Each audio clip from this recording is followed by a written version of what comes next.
পালাবার সুযোগ নাই, সবাইকেই মরতে হবে, সবাইকেই কবরের বাড়িতে যেতে হবে। কার কথা? এবার মালাকুল মাউত আল্লাহর কথা মতো একটার পর একটা ফেরেশতার রূহ কবজ করবেন। এবার সব ফেরেশতাদের রূহ কবজ শেষ। আবার আল্লাহর দরবারে গেলে আল্লাহ বলবেন আখবিরনি মাইয়াবকা, এবার আর কে বেঁচে আছে বল।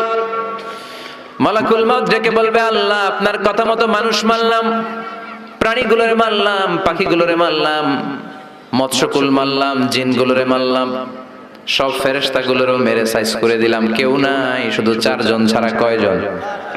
ইসরাফিল, জিব্রাইল, মিকাইল আর আমি আপনার গোলাম আজরাইল।